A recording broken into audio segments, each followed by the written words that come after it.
Hey, thanks for joining me today. I'm Jerrel, I develop games. Today I want to take a look at Digimon Story Time Stranger. There's a demo out, so if you haven't tried this yet, I strongly recommend you try it. This is very cool, it's very fun. I'm playing this on a handheld PC at the moment. Today I want to discuss specifically a visual aspect that I find interesting and well implemented. This is something I try to reverse engineer in every game that I play when I see an interesting implementation, and today's topic is the eye shine. The way that the eyes of the characters shine. Now we took a look at Vmon.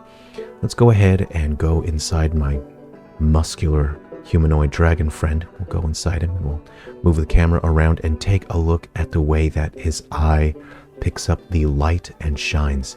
This is actually more complex than it seems. This is a very manual process that requires very considerate and intentional implementation from the artists and developers. You can see as I move the camera around, the eye shine is always present. Now, what a novice game developer would do is just rely on the real-time lighting and let the game engine do all the work automatically. But you can see here as I move the camera around, there are actually multiple points of shine in the eye. And as we change angles, it keeps the eye looking interesting. In photography, we say that the eye, or the eyes, are the windows to the soul. And that is very true when it comes to any sort of visual expression. We can see there in Huckmon, the eye shine. We see here in the shadows. Now a novice developer would not take this into account or understand this, but as you enter the shadows, if you enter an environment where the eyes are darkened by the shadows, the eye shine would disappear, but you can see here in the shadows the eye shine is still present.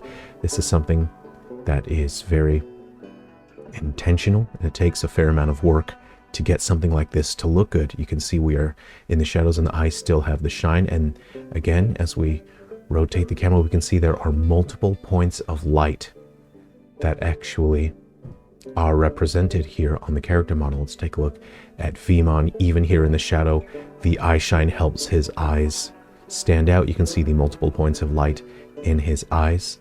This is quite interesting, and it helps the characters feel alive and look lively.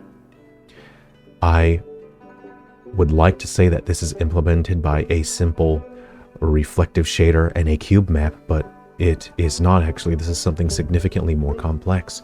So I will take a look at my game here. This is the development space for my work on Goo Buddies, and I'll explain to you the kind of work that goes into it. You can see the character's eyes here. As I move that character into the shadow, the eye shine disappears, and it looks quite dead and also a bit creepy. You can see eye shine there, that is present. And as we move him into the shadows, it disappears. Very, very undesirable in terms of visual expression and visual communication. You can see the character itself can also cast a shadow on itself and cause the eye shine to disappear. And on this character here, as we move him into the shadows, you can see the eye shine disappear, and it looks dead and flat and quite unpleasant. So we must find a way to make the eye shine always present, and for the developer, the artist, to always have control of the expression. See, you can see here in Digimon, as we move the camera around in the shadows, the eye shine is still present. We want to achieve something similar to that, so we're going to select our eye objects, and you can see we have received shadows. First, let's make it so they do not receive shadows.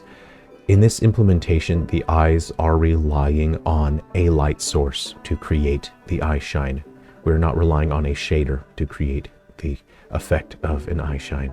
Here we go, or an eye highlight. So on this character here, we will disable receiving shadows, and you can see that the eye highlight is now visible even in the shadows. So out of the shadows, and it looks consistent. Now the next problem is the direction of our sunlight.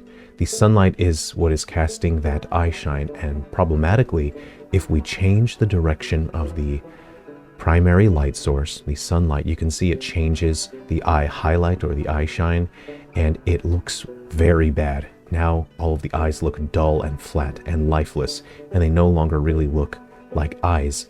This is undesirable. We will have to find some approach, some technique here visually and technically that will allow us to maintain control over the communication visually of our eyes here. Let's go ahead and look at our hierarchy here. What I've done is I've created an object that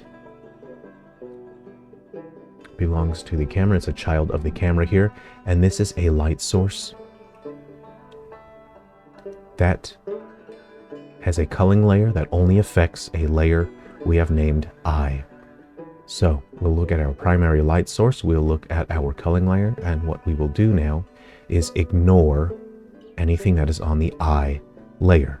Great. We are 2/3 of the way done. Now what we must do is manually select our objects that represent the eyes of the character. Let's go ahead and select that now. And then what we'll do is change the layer to eye. And you can see now the eye highlight, the eye shine has returned to the character.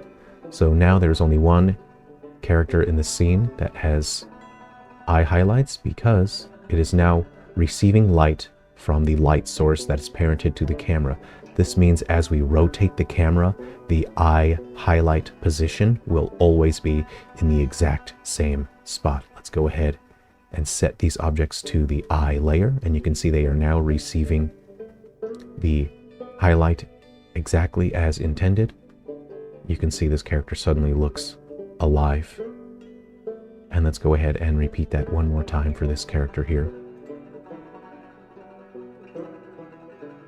And you can see it brings a sense of soul to the character. The eyes are the window to the soul. Let's go ahead and rotate our primary light source. And you can see as we rotate the primary light source, the eye highlight, the eye shine stays consistent and it looks pleasant. It's exactly how I intend as the artist, as the developer, as the one who is making the decisions. They look exactly how I want them to look. Let's go ahead and move the camera around.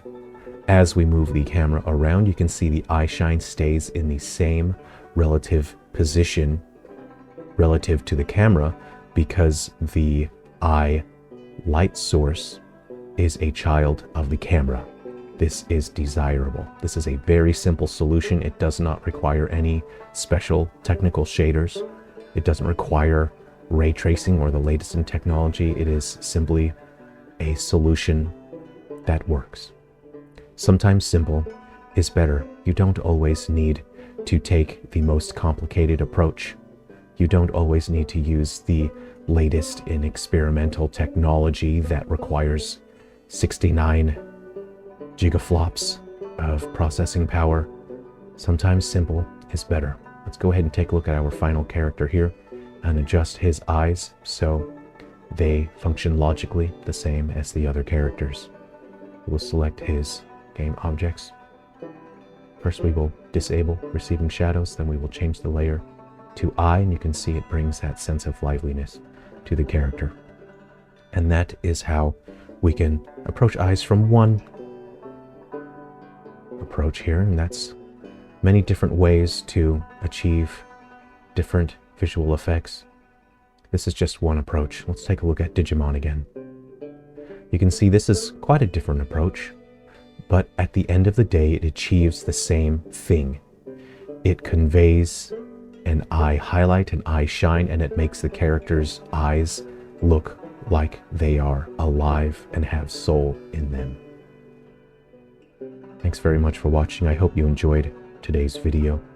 And I want to thank my Patreon supporters, especially. Thank you very much for your support. And if you are enjoying the content here on the channel, if you'd like to help support me as I work on my games, you may certainly do so. And here are some other videos that you can enjoy so we can hang out a bit more before you have to carry on with the rest of your day. Thanks very much for spending a bit of time here at the channel. Take care of yourself.